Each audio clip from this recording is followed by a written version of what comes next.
Section 1. You will hear a conversation about accommodation rules.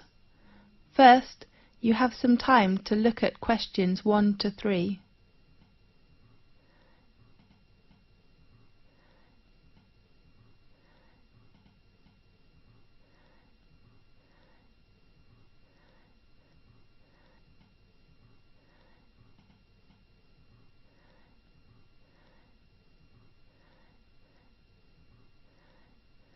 You will see there is an example that has been done for you. On this occasion only, the conversation relating to this will be played first. Good morning, everyone. I'm your accommodation advisor. Well, firstly, welcome to Thomas House, which is one of the most popular accommodations in our university. I will give you an introduction about the house and answer your questions. The name of the house is Thomas House, so Thomas House has been chosen. Now we shall begin. You should answer the questions as you listen, because you will not hear the recording a second time.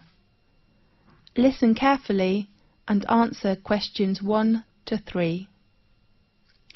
Good morning, everyone. I'm your accommodation advisor. Well, firstly, welcome to Thomas House, which is one of the most popular accommodations in our university. I will give you an introduction about the house and answer your questions. As you know, the building was constructed in the middle of the 18th century and was used by the family of Thomas. That's, of course, how the house and university got its name. We repaired it and added some new and modern facilities last year. Excuse me, advisor? Yes? What kind of facilities are there in Thomas House? There are 3 floors. A front hall and a dining room are on the ground floor. Does the house have a garden? Of course. And a garage? No, we don't provide parking lot to students. Okay. A small gym with some new equipment is on the 2nd floor. Does it have a computer room? No, I mean a leisure room on the 2nd floor, and you can find a comfortable lounge with a big balcony on the same floor. How about bedroom and bathroom? They are both on the top. How many students are there in one flat? 4 to 6. I wonder if I have to share a bathroom with others. No, we provide every student a bedroom and a bathroom. Great.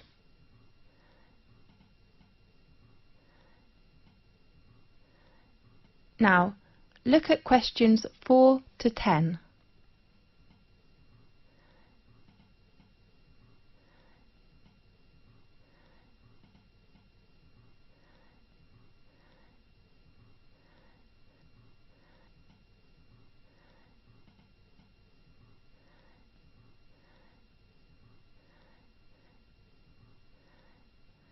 Now listen carefully and answer questions 4 to 10.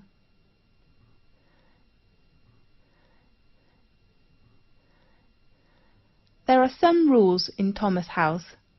Firstly, smoking is not allowed in both your bedroom and the bathroom. Does the house have a smoking section?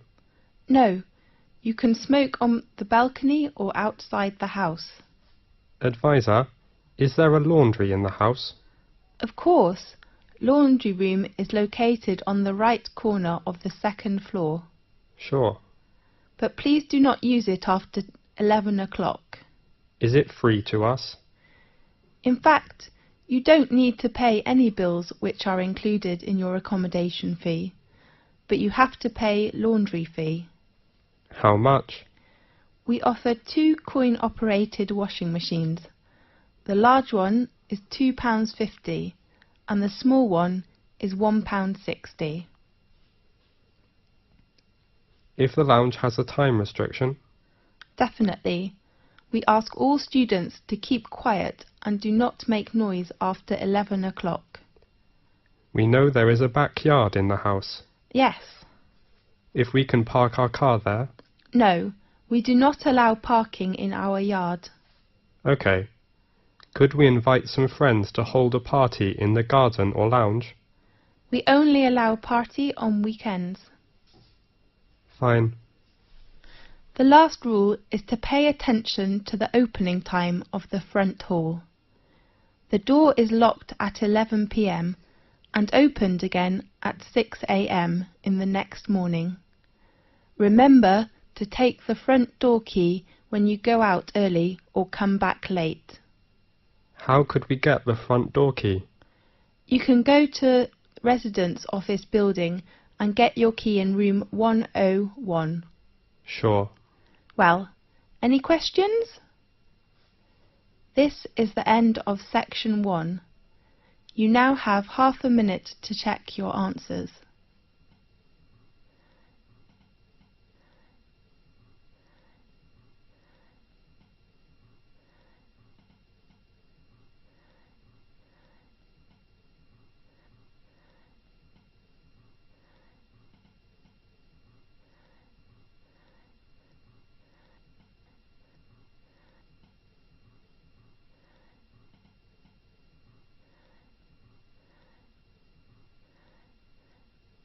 Now turn to section 2.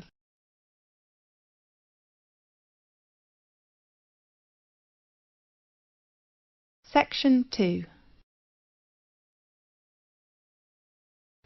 You will hear an introduction about sports matches. First, you have some time to look at questions 11 to 17.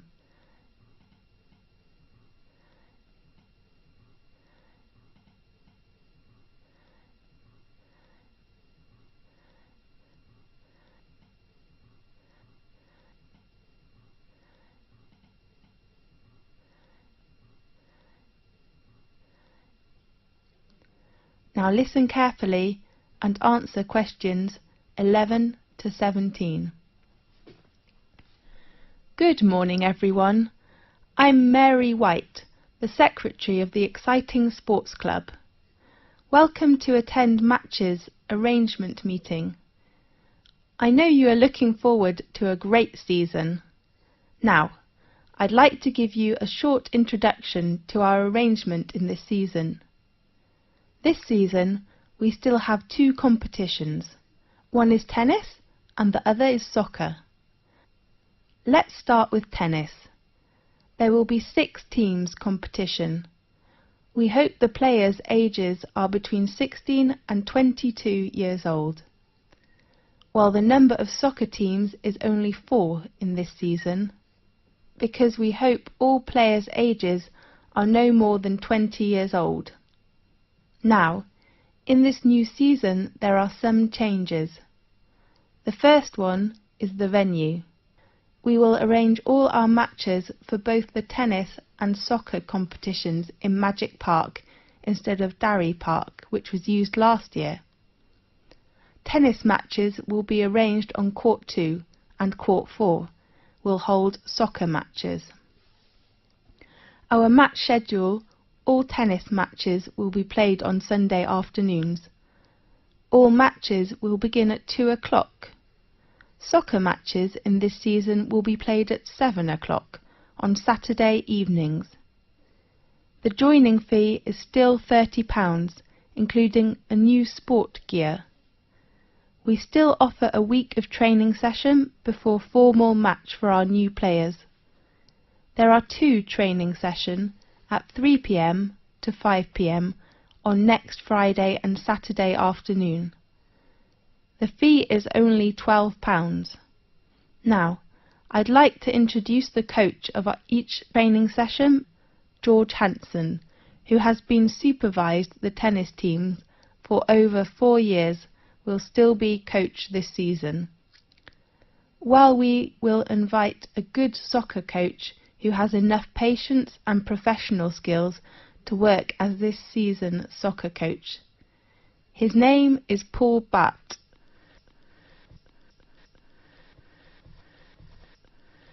Now, look at questions 18 to 20.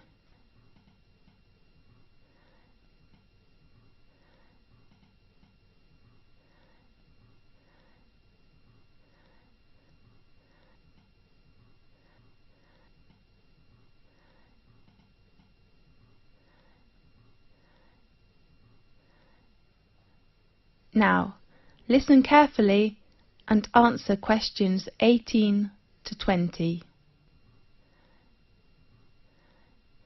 In addition, we offer some activities to thank all players. Please look at your brochure. There are some activities and their time arrangements. At the beginning, we hope to start the season with a barbecue dinner on next Saturday in Magic Park. I do really hope all players will go there to enjoy the dinner, and you may invite your relatives and friends. Of course they have to pay a little fee, with just £5. And then, after the final match in the season, we will vote this season's MVP, the most valuable player. The 2 players from tennis team and soccer team will gain an honour and a prize from our sports centre. This season we hope all players can send a confirm letter to us to ensure our match arrangement. So please write to us before the deadline. It is on Thursday, 18th of April. Our secretary, David Black, is in charge of collecting fees and your letters in this season.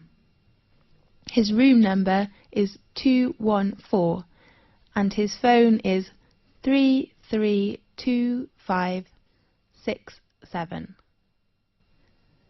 This is the end of section 2.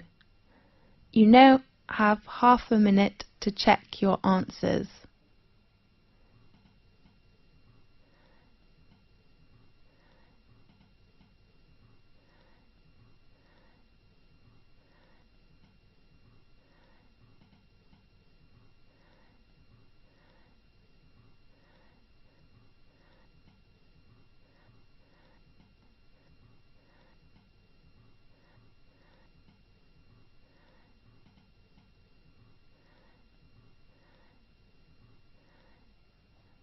Now turn to section 3.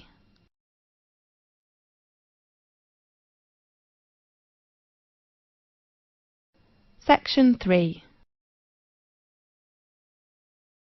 You will hear a conversation about a student thesis. First, you have some time to look at questions 21 to 24.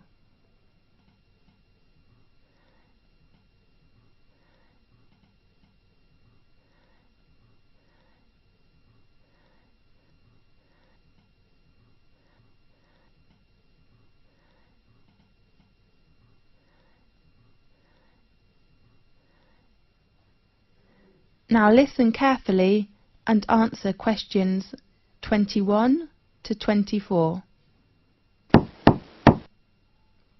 Come in, please. Good afternoon. Oh, I am sorry. Is it Professor Lee's office room? No, it is room 640. His new room number is 614 on the right of this corridor. Thanks a lot. You're welcome. Come in, please. Good afternoon, Professor Lee. Good afternoon. Come in, please. I remember our tutorial time is at 2 o'clock, right? Really? Oh, I am so sorry. I remember it is at 1:30. So I go to common room to wait for 30 minutes, okay? No, I'm free now. Let's begin. I am so sorry. That doesn't matter. So, how about your work? In fact, Professor Lee, can I get an extension of time to hand in my work? I mean, I hope to extend my thesis deadline. James, you know extension is usually given only for medical or accident reasons. So what's your problem?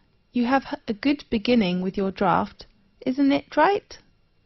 Yes, well, I'm having too many reading materials to read. Too many? How many? Besides academic journals, I have about 15 books to read next month. I don't think I can finish them. Oh, darling, you do not need to read them all. What do you mean? I mean, you can choose some parts of these books which can help your work. Really? Could you give me some suggestions? Sure.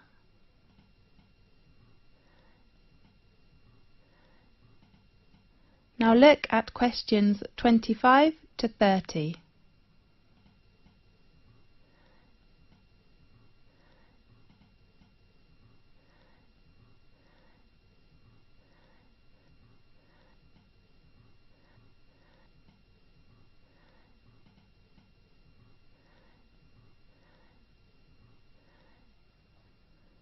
Now listen carefully and answer questions 25 to 30.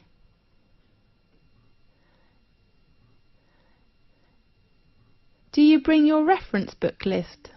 Yes, I take it. Let's see. First, the book by Bayer. I think it is really worth reading. Read it all? Yes, the topic of the book is nearly the same field with you. Okay, I'll read Bayer's book. The next author is Oliver. I heard that his argument is very strong, but the book is a little difficult. You are right, but I still recommend you to know about his argument, which will give you a lot of help. Fine. Do you think I should read Billy's book? About Billy. I have to say his work is very good, especially his research method, but you do not need to read it now. Right. The last author is Andrew. How about his book? In my opinion, the one by Andrew says the research findings. I mean, his last part is very excellent, clear and persuasive. I agree with you. I'm reading the book now. Great. How about others? I suggest you finish these books next month, and then we will talk about others, okay? Okay. Have you begun your research work? Yes. How are things going? That's okay, except the research method. What's wrong with the method? I have made some interviews, Yes.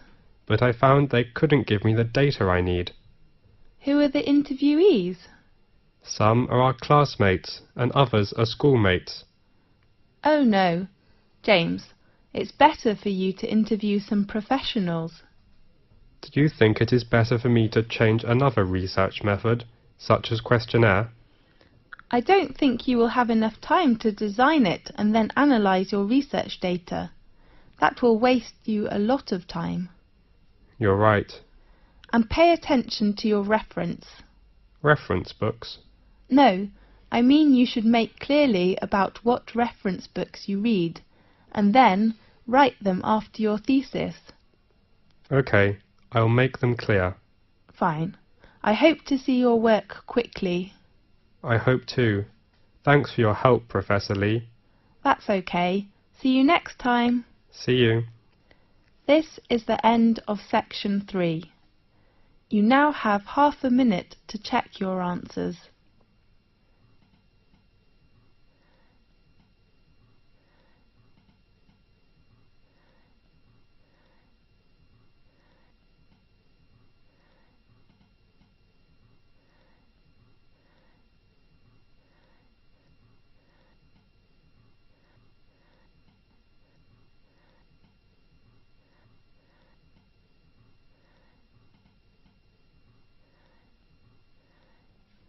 Now turn to section 4.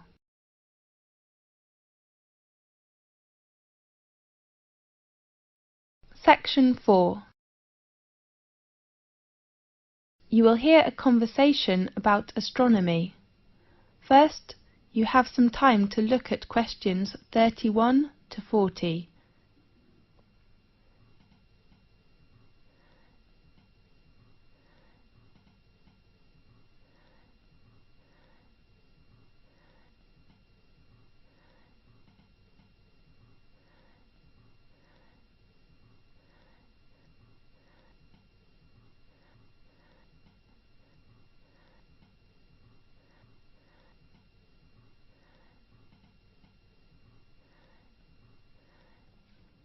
Now listen carefully and answer questions 31 to 40.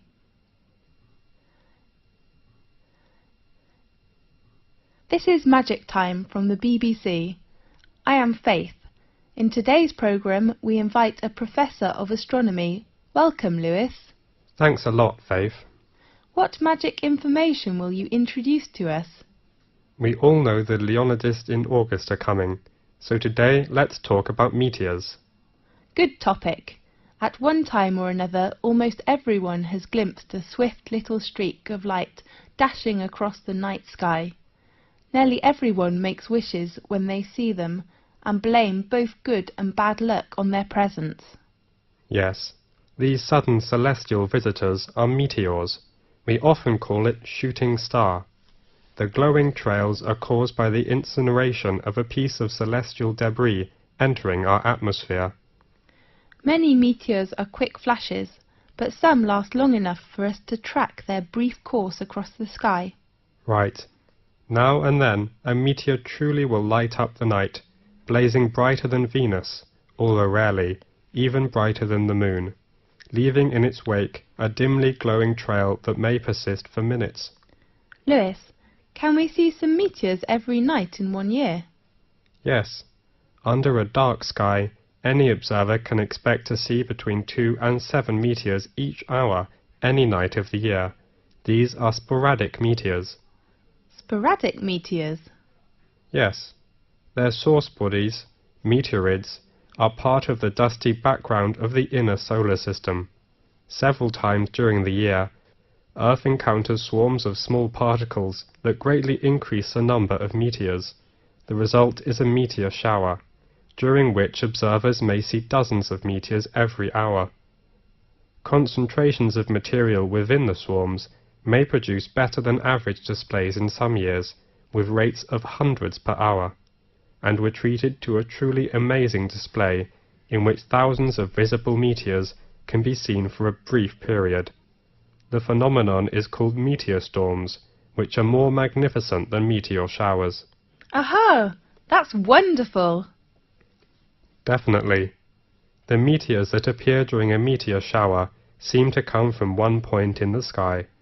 This illusion is an effect of perspective, just as a roadway seems to converge in the distance.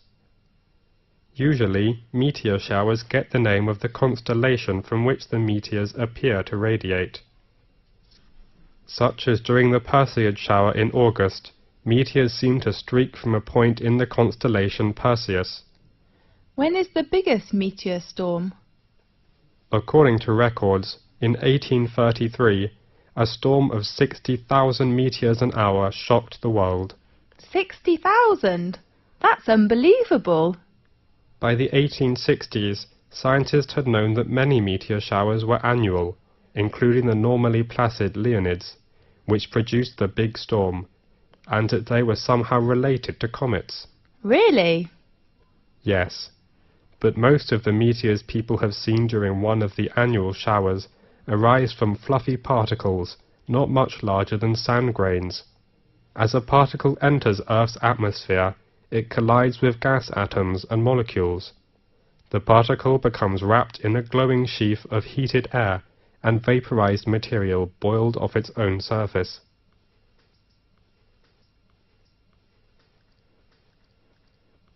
Whether a meteor is very near to us when it appears? No. In fact, it is an illusion.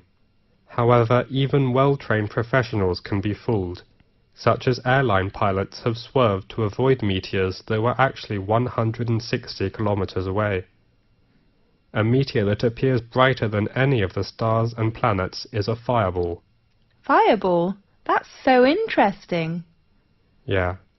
Most meteors are seen 80 to 120 kilometers above the ground. Sometimes someone will claim to see a fireball land on a hilltop, but in fact a real fireball first appears at a height of about 125 kilometers and loses its brightness while still at least 20 kilometers above the ground. Yes. What colours do meteors have? Usually, most meteors look white, but some also appear blue, green, yellow, orange, or even red. What will happen if a meteoroid gets to the surface of the Earth without being completely vaporized? It will be a meteorite. I heard meteorites were long ago thought to be cast down as gifts from angels. Yes, and others thought the gods were displaying their anger. Really? As late as the 17th century, many believed they fell from thunderstorms. They were nicknamed thunderstones. Many scientists didn't believe the accounts of people who claimed to have seen meteors, and some experts were skeptical that stones could fall from the clouds or the heaven. Yes. One of the most significant meteorite events in recent history destroyed hundreds of square miles of forest in Siberia on June the 30th, 1908. According to local witnesses, a ball of fire streaked through the sky and seemed to enter the atmosphere at an oblique angle. It exploded, sending out hot winds and loud noises, and shaking the ground enough to break windows in nearby villages. Small particles blown into the atmosphere lit the night sky for several days. So, nowadays, the prevailing theory holds that a meteor exploded just above the surface? Yes. Most impact craters and basins larger than the meteor crater are heavily worn away, or have been buried by rocks and dirt as the Earth's surface changed. At present, Chicxulub Basin, centered in Mexico's Yucatan Peninsula, is the largest one. The diameter of basin is around 300 kilometers. Rock samples obtained by drilling into the basin show that an asteroid struck the Earth there about 65 million years ago. Does that the same period with the dinosaurs disappeared? That's right. Many scientists believe this debris caused climate changes which made the dinosaurs not survive. We do really hope that will never happen again. Right. OK, thanks for watching today's programme. See you next week. This is the end of section 4. You now have half a minute to check your answers.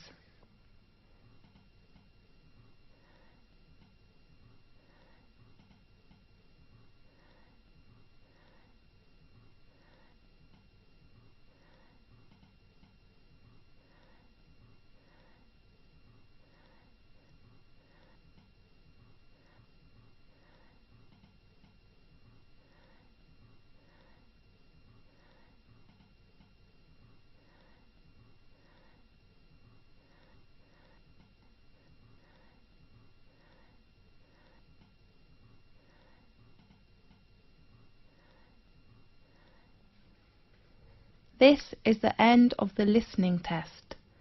You now have 10 minutes to transfer your answers to the listening answer sheet.